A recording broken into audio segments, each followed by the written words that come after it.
Assalamualaikum warahmatullahi wabarakatuh. Selamat pagi semuanya.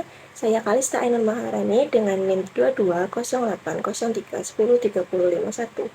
Terima kasih telah meluangkan waktu Anda untuk bergabung dalam sesi kami kali ini yang membahas tentang manajemen konflik dan stres. Kedua topik ini sangat relevan dalam kehidupan kita sehari-hari, baik di tempat kerja maupun dalam kehidupan pribadi. Manajemen konflik dan stres adalah keterampilan yang sangat penting untuk kita kuasai dalam menetapkan lingkungan yang harmonis dan produktif. Mari kita mulai dengan membahas kedua topik ini, konflik dan stres. Kemudian kita akan menjelajahi cara-cara efektif untuk mengelolanya. Apa itu konflik dan stres? Apa itu konflik dan stres? Yang pertama, mari kita bahas konflik terlebih dahulu. Konflik adalah ketidakkesepakatan atau benturan antara dua belah pihak atau lebih yang memiliki pandangan, tujuan, kepentingan yang berbeda. Konflik bisa terjadi di mana saja, baik di tempat kerja, dalam keluarga, maupun hubungan sosial. Di sisi lain, stres adalah respon tubuh dan pikiran terhadap tekanan atau tantangan yang disebabkan oleh konflik.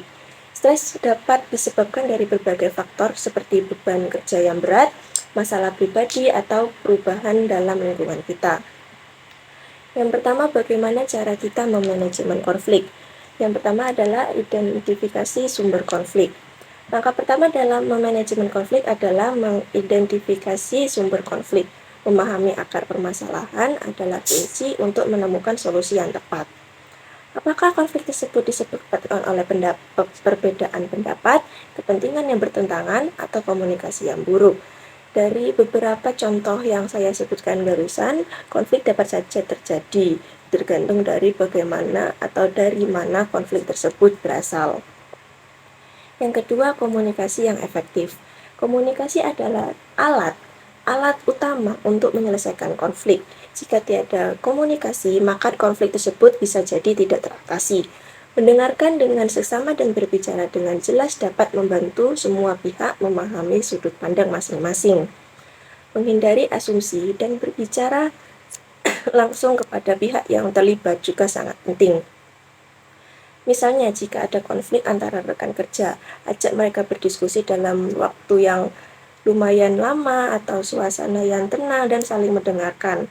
Itu adalah salah satu komunikasi yang dapat memanajemen konflik. Yang ketiga adalah pendekatan kolaboratif. Mengambil pendekatan kolaboratif di mana semua belah pihak bekerja sama untuk mencari solusi yang saling menguntungkan satu sama lain. Pendekatan kolaboratif ini lebih sering digunakan karena dianggap lebih efektif. Ini berbeda dengan pendekatan kompetitif di mana satu pihak menang dan yang lain kalah.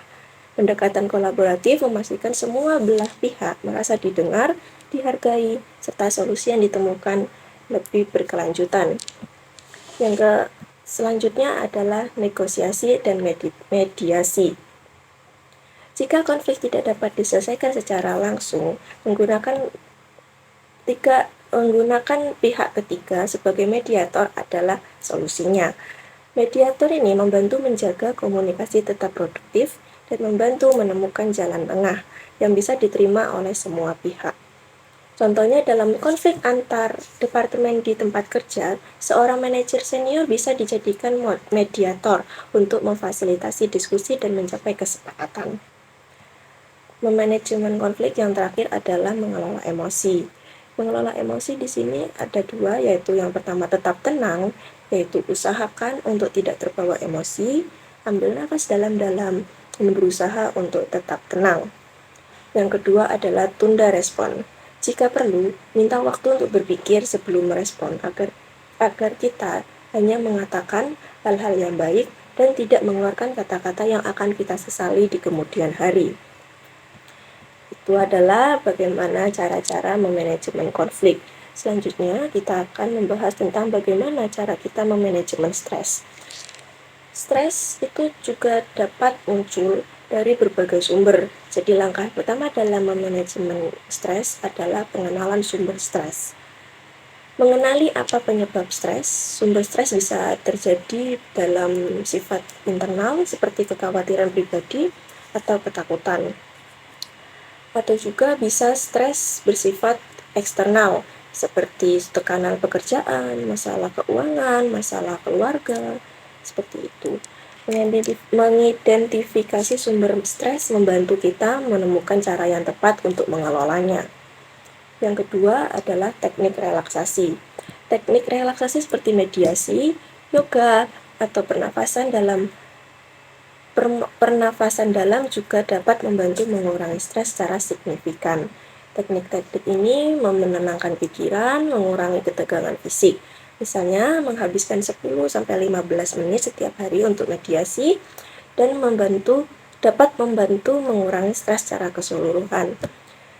Kemarin saya sempat diajari oleh dosen saya bahwa teknik relaksasi yang paling sederhana yaitu tarik nafas dalam-dalam yang dilakukan selama 5-10 menit saja itu sudah cukup.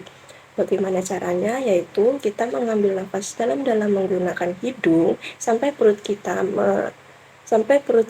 itu kembung akan udara. Setelah itu dikeluarkan udaranya pelan-pelan lewat mulut. Teknik itu dapat dilakukan selama 5-10 menit untuk meringankan atau mengurangi stres yang kita hadapi. Selanjutnya, cara memanajemen stres yaitu memanajemen waktu. Stres dapat terjadi jika kita terlalu menunda-nunda waktu dan kita tidak bisa menemukan waktu yang tepat untuk melakukan kegiatan-kegiatan kita. Stres dapat terjadi jika kita mendapatkan pekerjaan yang menumpuk, sedangkan waktu yang kita dapatkan hanya sedikit. Kemampuan waktu yang baik sangat penting untuk mengurangi stres. Membuat jadwal yang terorganisir, menetapkan prioritas, dan mengambil waktu istirahat yang cukup dapat membantu menghindari perasaan kewalahan. Kewalahan ini yang dapat menyebabkan stres karena kita akhirnya akan merasa tertekan. Nah, dari tertekan itu kita akan merasakan stres yang berlebih dan akhirnya kita tidak jadi mengerjakan pekerjaan-pekerjaan kita.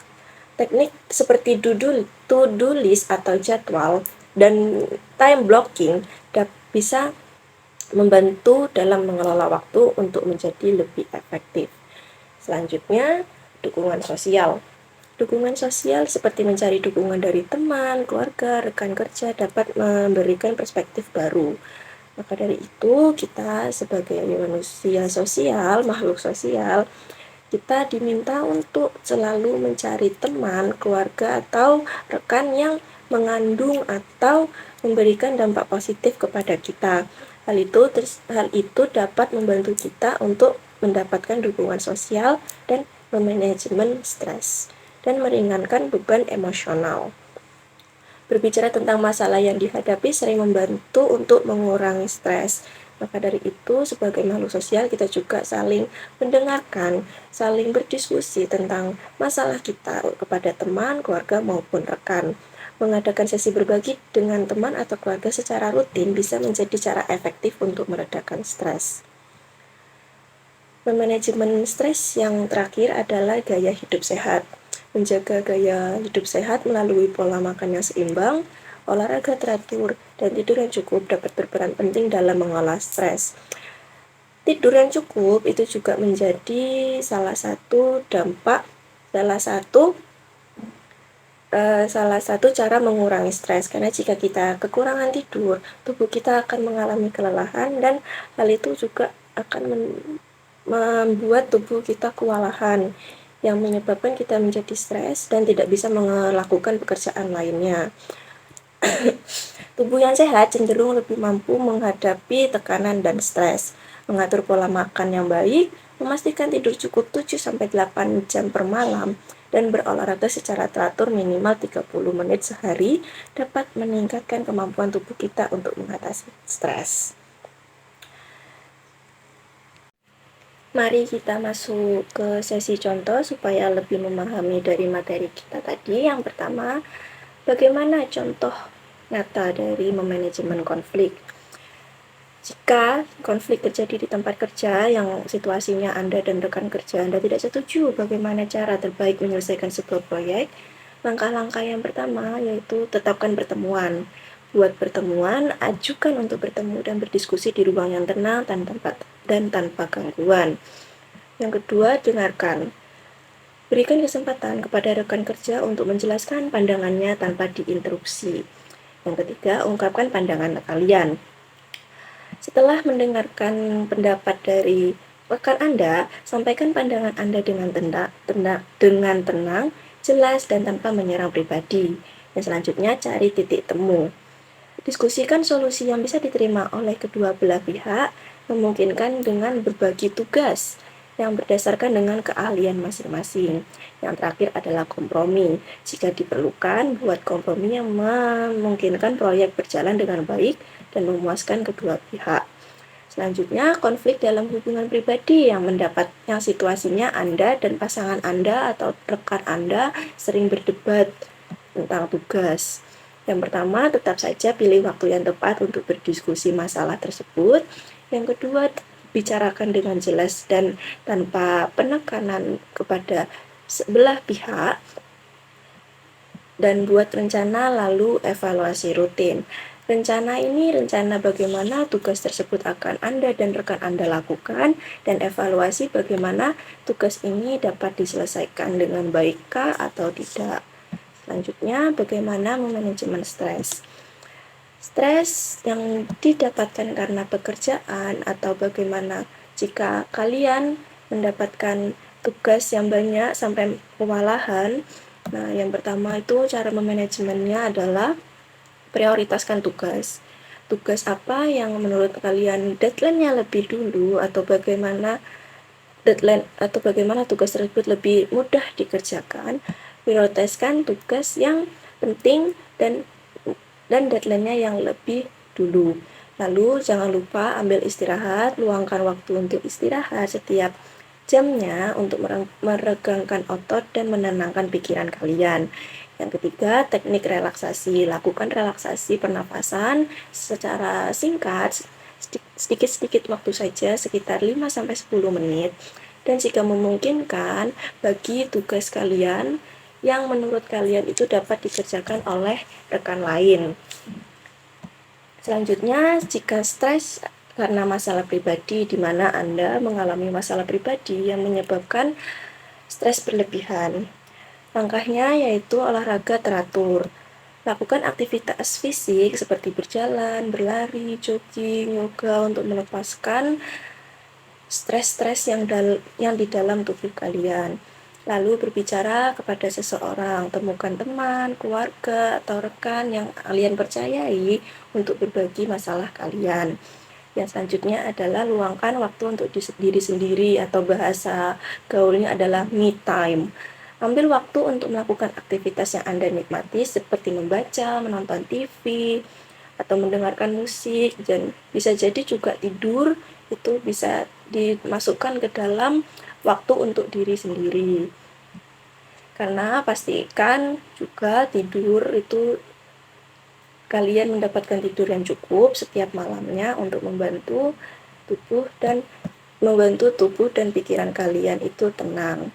Dalam menerapkan strategi ini, Anda dapat menangani konflik dan mengelola stres secara lebih efektif, menjaga keseimbangan emosional dan produktivitas dalam berbagai aspek kehidupan. Nah, itu tadi adalah materi tentang manajemen konflik dan stres. Kesimpulan apa yang dapat kita dapatkan dari materi di atas? Kesimpulannya adalah manajemen konflik dan stres adalah keterampilan penting yang harus kita kembangkan untuk menciptakan kehidupan yang lebih harmonis dan produktif. Mengidentifikasi sumber yang menciptakan konflik dan stres, berkomunikasi dengan efektif, serta mengembangkan teknik-teknik untuk mengelola kedua aspek ini sangat penting dan sangat membantu dalam mengatasi tantangan sehari-hari. Dengan pendekatan yang tepat, kita bisa mengubah konflik menjadi peluang untuk pertumbuhan dan mengurangi stres untuk mencapai kesejahteraan yang lebih baik.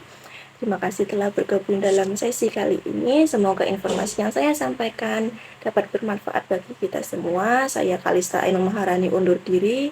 Wassalamualaikum warahmatullahi wabarakatuh.